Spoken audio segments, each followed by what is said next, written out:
Bienvenue à vous si vous nous rejoignez sur le plateau de TV Vendée. Vous êtes sur la matinale, l'endroit idéal pour faire le point sur l'actu 100% Vendée de ce mercredi 14 juin. Et oui, ça y est, on est déjà à la mi-juin. Nous sommes à une semaine du début de l'été et de la fête de la musique, oui, et à 2 semaines du début de la matinale estivale. Comme l'an dernier, la matinale va changer un petit peu de décor le temps du mois de juillet. D'ici là, dans le journal, nous ouvrons un large chapitre consacré à notre santé aujourd'hui. On va notamment parler du recrutement dans les EHPAD. Vous vous souvenez peut-être de ce transfert de résidents de l'hébergement annoncé il y a quelques semaines vers une autre résidence le temps de l'été, faute de trouver des remplaçants à leurs salariés.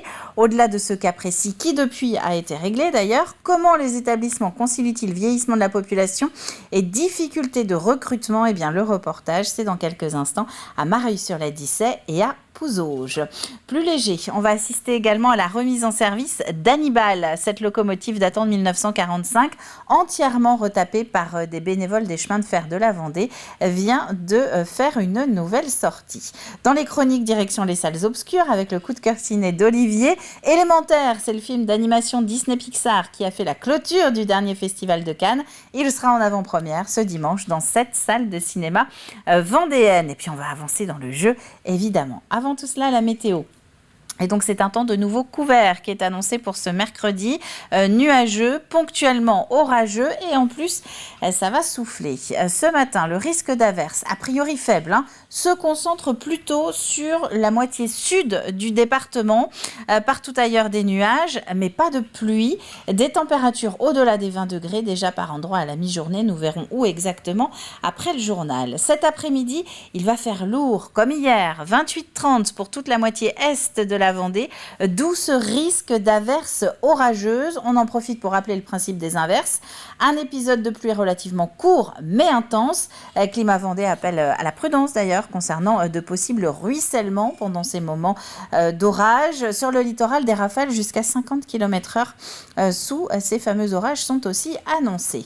Les horaires de marée. Eh bien, la mer entame sa remontée sur cette deuxième partie de matinée. La pleine mer, elle, est prévue quasiment à l'heure du goûter à 15h20 cet après-midi, coefficient 62-64. La carte des marchés avec les rendez-vous du jour un petit peu partout dans le département. On peut citer Palluau, Saint-Pierre-du-Chemin, Luçon ou encore Fontenay-le-Comte. Souhaitons une bonne fête au Élysée, au Ruffin ou encore au Valère. À Saint-Ruffin, cerise à pleine main, ça c'est notre dicton du jour. Nous sommes la journée mondiale des donneurs de sang, l'occasion de le rappeler, de vous orienter aussi sur tvvendée.fr pour revoir justement l'entretien que nous avons eu ce matin dans la matinale avec le responsable de l'établissement français du sang. Une grosse opération est prévue ce mercredi après-midi dans la salle du Bourg-sous-la-Roche à La Roche-sur-Yon. N'hésitez pas à vous déplacer. Le soleil est avec nous en Vendée jusqu'à 22h. On passe au journal.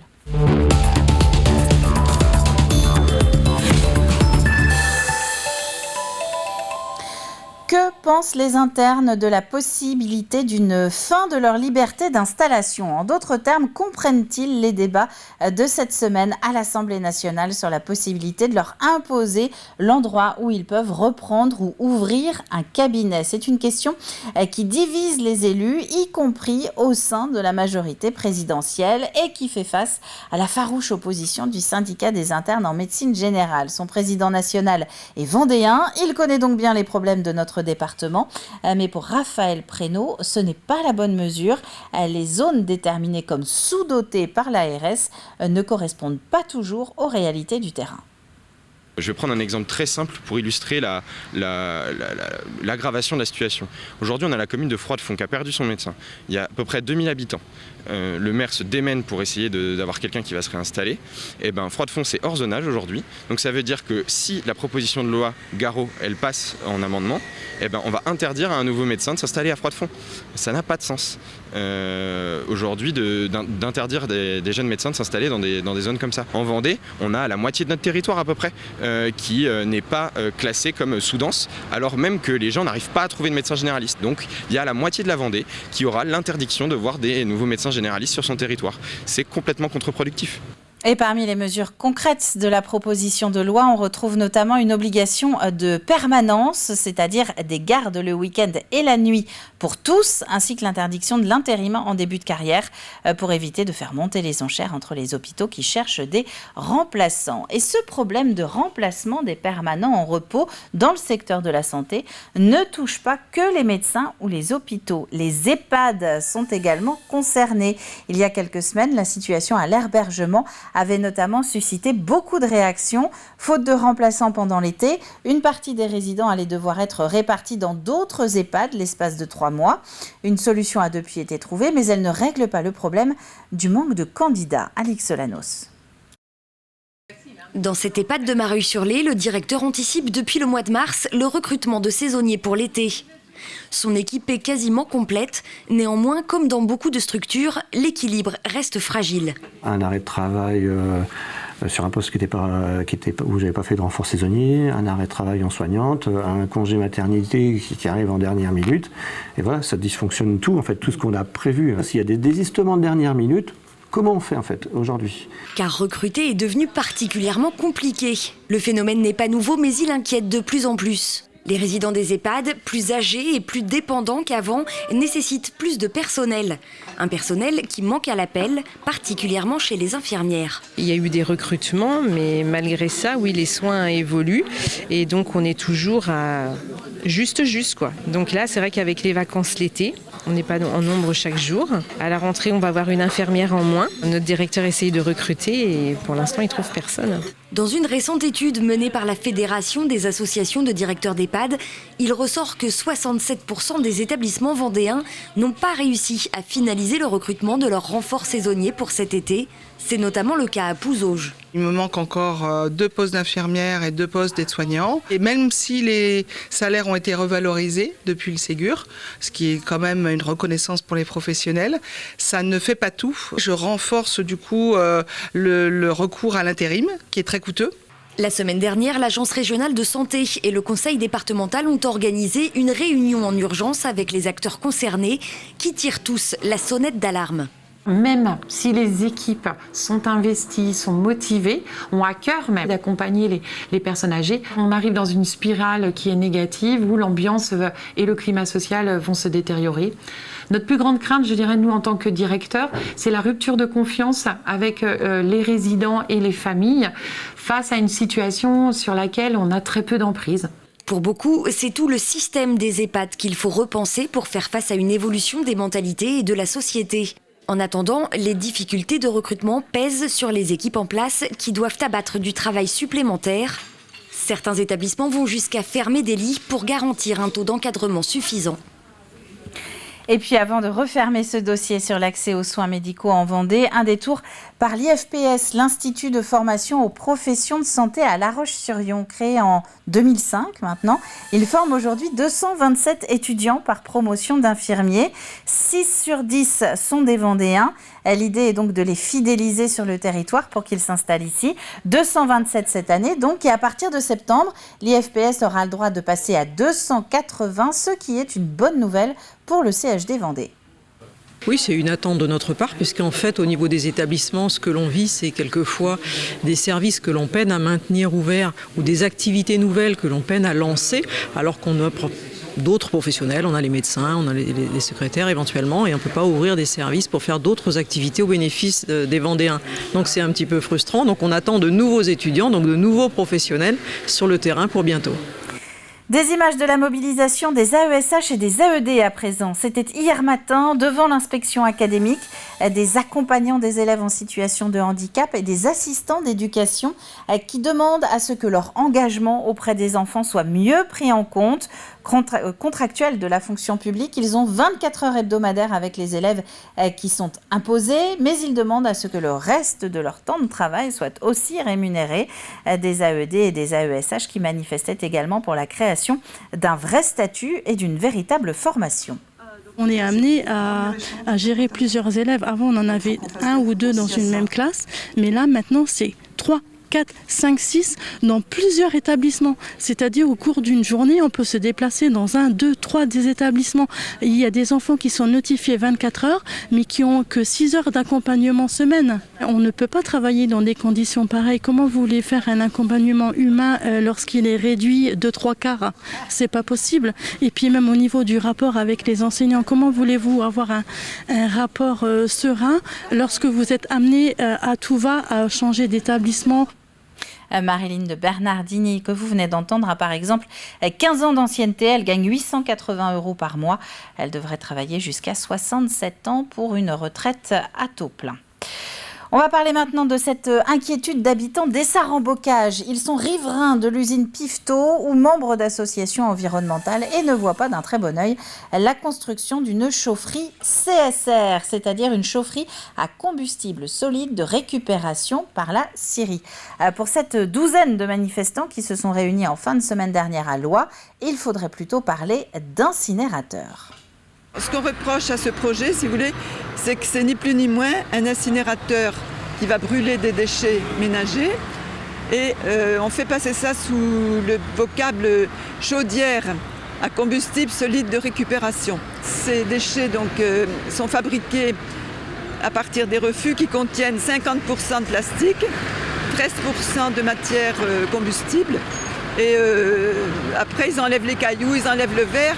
Mais ça n'empêche pas qu'il y a toujours la pollution et les effluents qui sortent de la cheminée de cet incinérateur qui ne dit pas son nom, il y a des cendres volantes qui sortent par la cheminée et des cendres sous chaudière qui sont aussi très graves, très dangereuses. Alors en face, l'usine veut rassurer. La future chaufferie répondra à des normes 4 fois plus exigeantes que toutes les chaudières qui existent déjà. Tous les produits qui vont être brûlés à l'intérieur de la chaudière sont déjà triés et qualifiés.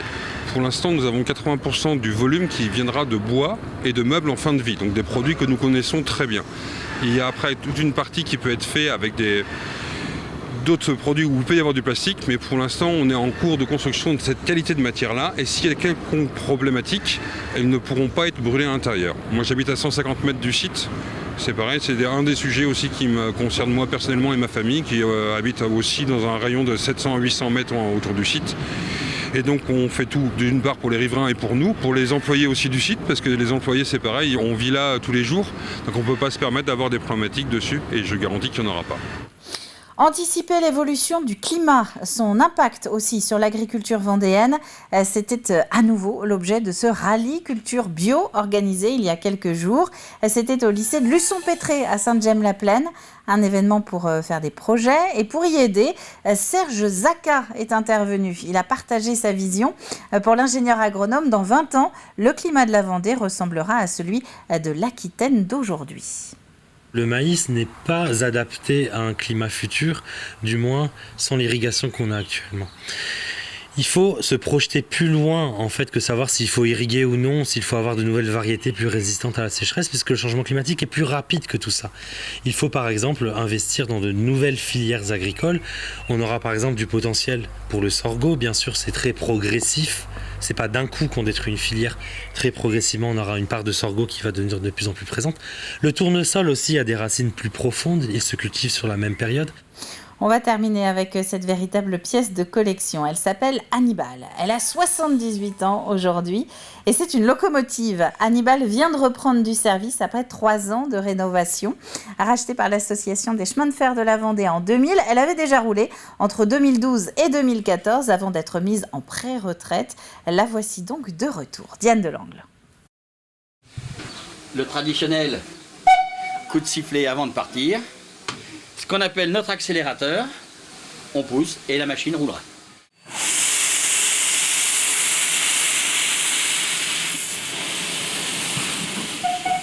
Les premiers tours de la locomotive Hannibal depuis 2014. Le résultat d'une importante restauration menée depuis 3 ans par l'association Chemin de fer de Vendée pour faire revivre tout un pan de notre histoire. C'est une locomotive qui a été commandée par les Allemands pendant la Seconde Guerre mondiale, à une société française, la SACM. Donc c'est une locomotive sur plan allemand pour les Allemands. Sauf que la SACM a mis aucune bonne volonté à les livrer. Et elles ont été finies de fabriquer qu'après la Seconde Guerre mondiale. donc entre 1945 et 1948. Et en 2000, le CFV a racheté la locomotive. Présent à cette inauguration, la Fondation du patrimoine qui a contribué à l'opération, un sauvetage atypique pour l'organisme plus habitué au patrimoine bâti. Dans l'hôpital de la Fondation du patrimoine, nos patients sont plutôt des châteaux, des manoirs, des calvaires, donc des moulins. Et depuis quelques années, on a aussi des bateaux, on peut avoir aussi des avions, des voitures. Mais une locomotive, franchement, c'est la première fois et on est ravis parce que c'est un univers très particulier. On pose la pelle, on referme. Ensuite, bon, comme toute machine à vapeur, toujours contrôler le niveau d'eau. Donc recharger de l'eau, on ouvre un robinet, on laisse couler et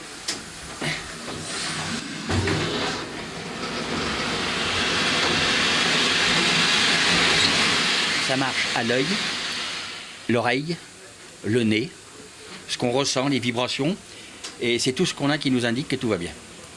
Ça doit faire du bruit, mais pas trop. Ça doit vibrer, mais pas trop. Ça doit sentir le chaud, mais pas trop. Ça doit sentir l'huile, mais pas trop. Alors c'est une grosse salade de tout ça qui fait que, ben voilà, ça roule. Animé par les bénévoles passionnés, Hannibal va maintenant sillonner les voies de chemin de fer de Mortagne-sur-Sèvre aux Herbiers, avec à son bord du public, avant de s'arrêter à nouveau dans 10 ans pour la prochaine révision. Mais d'ici là, nous avons le temps de vous reparler des chemins de fer de la Vendée, évidemment. Voilà pour l'actualité du jour. On va faire un dernier rappel météo pour les prochaines heures. Ce n'est pas tant ce matin, je vous rappelle que cet après-midi, que la prudence est de mise en Vendée. Ce matin, on a un temps couvert, c'est un fait. On a quelques averses possibles également et des températures qui sont comprises entre 19 degrés à La Roche-sur-Yon et 21 pour tout le quart sud-est de la Vendée. Sur le littoral, comptez sur 20 degrés. Et c'est plutôt cet après-midi qu'il faudra être prudent. De fortes averses orageuses sont annoncées, de possibles ruissellements également. C'est la fin de ce flash. On va regarder maintenant ce qui nous attend au cours du prochain quart d'heure. Je vous propose un point sur la prévention des feux de forêt en Vendée, alors que les incendies commencent à se multiplier en France avec l'été et une végétation qui est sèche. On aura du ciné aussi et le jeu.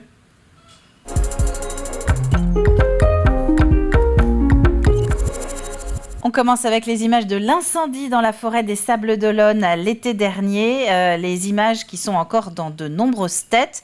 Depuis, les pompiers et plus généralement tous les secours vendéens ont renforcé leur formation pour les éteindre, ces incendies, au plus vite et protéger les populations. La présentation de ce dispositif prévention des feux de forêt a été faite il y a quelques jours. Regardez.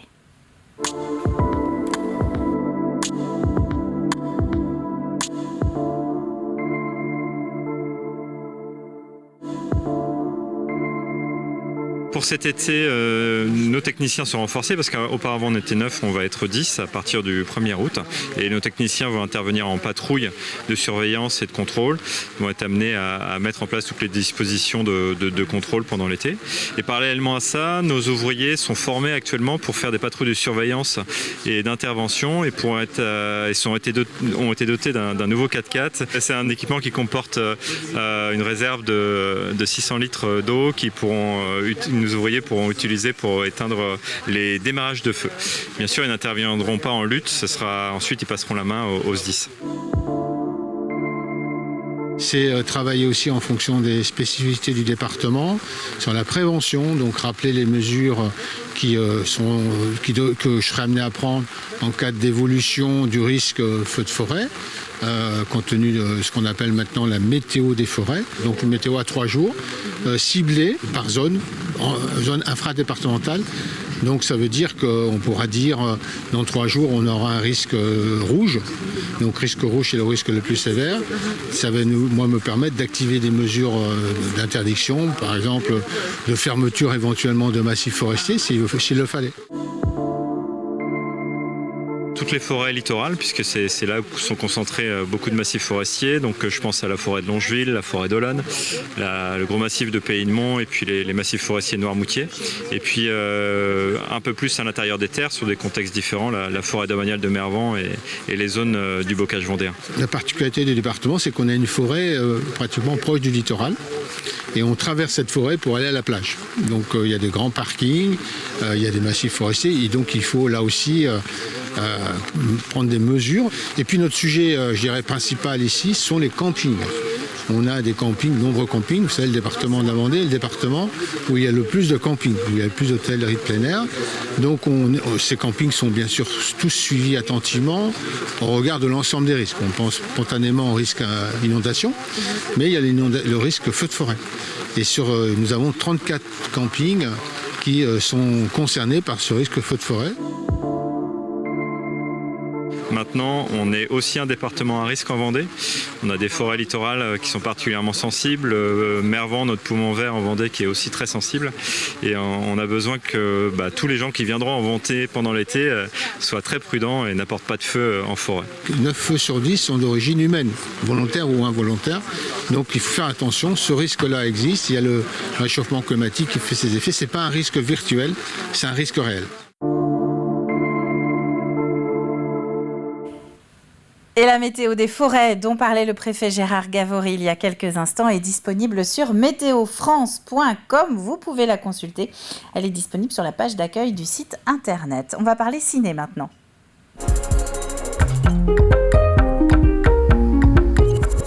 La toile de la semaine, c'est Élémentaire. C'est le coup de cœur d'Olivier. Film d'animation de Disney Pixar, film de clôture aussi du dernier festival de Cannes. Élémentaire doit sortir le 21 juin, mais des avant-premières sont prévues dimanche, un petit peu partout en Vendée.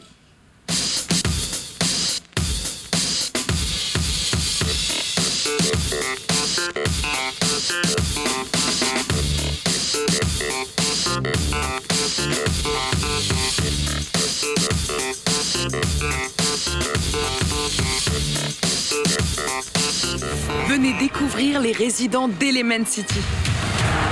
Les aériens ont souvent la tête dans les nuages. Oh non, je venais de la repasser. Les terriens sont un peu fleurs bleues. Circuler, y a rien à voir. Juste un peu d'effeuillage. Les aquatiques n'hésitent jamais à se mouiller.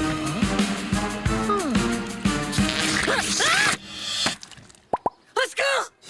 Et nous, les flamboyants, votre commande! On est tout feu, tout flamme. Cette boutique est le rêve de notre famille. Et un jour, elle sera à toi. Mais nous cohabitons grâce à une règle d'or. Les éléments ne se mélangent pas. D'où il sort? Oh, en plus, la tuyauterie m'a déformé. Dingue. Ah, là c'est mieux. Donc tu n'es jamais sorti de Firetown? Désolé, on n'est pas compatibles. Wow. Hey! Mon père te ferait bouillir à feu vif. Mais de quel droit les gens peuvent te dire ce que t'es censé faire ou pas? Suis-moi!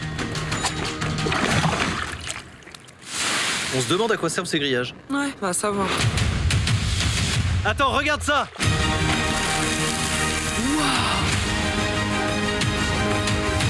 Flamme, j'ai l'impression que tu as changé. Un aquatique. C'est ici que t'habites? Ouais, c'est l'appartement de ma mère. Et on a 2 enfants qui doivent nager quelque part. Marco! Polo!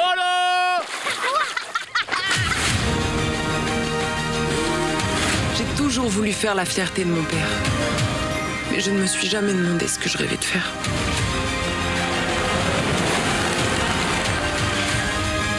Goûtez donc cela. Arrête, ils sont trop chauds ceux-là. J'adore quand ça brûle.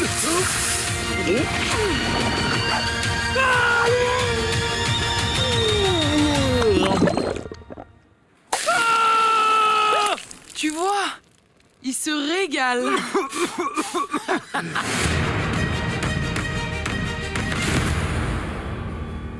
Et nous aussi, on se régale. Rendez-vous donc dimanche pour les avant-premières au Cinéville de La Roche-sur-Yon, au Ciné-Lumière de Chantonnay, au Triskel de Luçon et de Chaland, au Grand Luxe des Herbiers, au Ciné-Marine de Saint-Gilles-Croix-de-Vie et au Grand Palace des Sables d'Olonne. Nous, on ouvre le programme télé.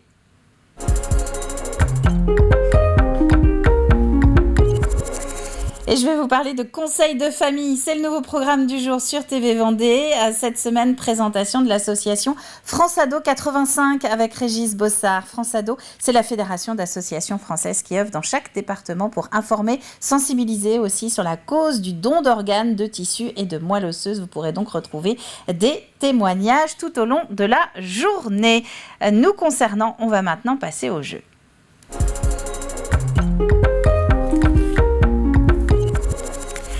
Avant de raccrocher et de se retrouver demain pour une nouvelle matinale, je vous rappelle la question de cette semaine. Qui a fondé l'abbaye des Fontenelles à La Roche-sur-Yon ? Ça fait appel à vos notions d'histoire et de patrimoine, notions vendéennes. Indice du jour, l'histoire fille de madame, une ogresse. Et à la clé, ce sont les chocolats Gelenzer qui nous accompagnent jusqu'à vendredi après-midi. Il y a un coffret de chocolat qui est mis en jeu, tirage au sort, donc vendredi dans l'après-midi par une main innocente. Évidemment, il y en a des tonnes à TV Vendée. C'est la fin de cette matinale. Merci à vous d'avoir été au rendez-vous. On se retrouve demain à 7h en direct pour une nouvelle matinée 100% Vendée ensemble. D'ici là, très bonne journée à vous tous et à demain.